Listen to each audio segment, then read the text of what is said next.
வீடியோக்குள்ளே போகிறதுக்கு முன்னாடி சேனலை சப்ஸ்கிரைப் பண்ணுங்கள், பக்கத்தில் இருக்க பெல் பட்டனை ப்ரெஸ் பண்ணுங்கள், டிக் பண்ணி சேவ் பண்ணிக்கோங்க.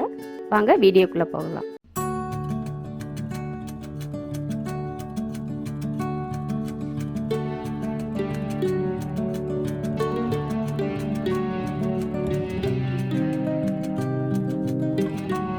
ரோஸ் மில்க் பண்ணுறதுக்கு 1 கப் பால் எடுத்திருக்கேன். ரோஸ் மில்க் எசன்ஸ் இதில் சுகர்லாம் சேர்த்துருக்க மாட்டாங்க, நம்ம தான் சுகர் சேர்த்துக்கணும். இது 1 கப் பாலுக்கு வந்து 1/2 டீஸ்பூன் எசன்ஸ் சேர்க்கணும். அப்புறம் சர்க்கரை ரோஸ் மில்க்கு கொஞ்சம் அதிகமாக இருந்தால் தான் நல்லாயிருக்கும், அதனால் ஒரு 3 ஸ்பூன் போட்டுக்கலாம். 1 கப்புக்கு 3 ஸ்பூன் சர்க்கரை. இது வந்து சப்ஜா சீட்ஸ் வந்து ஊற வச்சுருக்கேன்.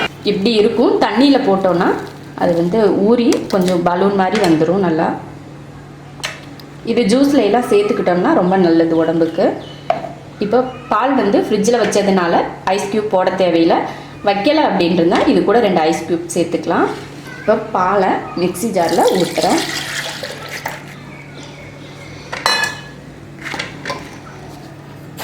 சர்க்கரை போடுறேன்.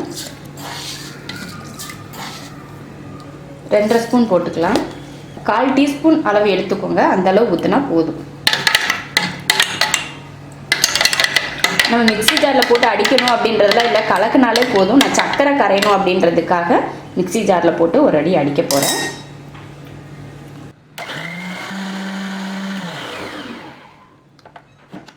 இதில் நம்ம ஊற வச்ச சப்ஜா சீட்ஸை இதில் சேர்த்துக்கலாம்.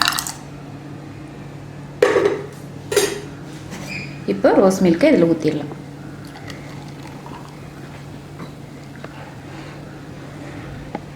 ரோஸ் மில்க் ரெடி ஆயிடுச்சு. ரோஸ் மில்க் குழந்தைங்களுக்கு ரொம்ப பிடிச்சமான ஒரு ட்ரிங்க்கு. நீங்கள் இது போல் குழந்தைங்களுக்கு ரோஸ் மில்க் செஞ்சு பாருங்கள். அதில் சப்ஜா சீட்ஸ் போட்டு ரோஸ் மில்க் பண்ணி பாருங்கள், ரொம்ப நல்லாயிருக்கும். குழந்தைங்களுக்கு கொடுங்க, அது உடம்புக்கு ரொம்ப நல்லது. உடம்புல இருக்க ஹீட்டை குறைக்கிறதுக்கு ரொம்ப உதவியாக இருக்கும். கண்டிப்பாக இது போல் செஞ்சு பாருங்கள். பிடிச்சிருந்தா லைக் பண்ணுங்கள், மற்றவங்களும் பார்க்கணுன்னு நினச்சா ஷேர் பண்ணுங்கள், மறக்காமல் சப்ஸ்கிரைப் பண்ணுங்கள். நன்றி.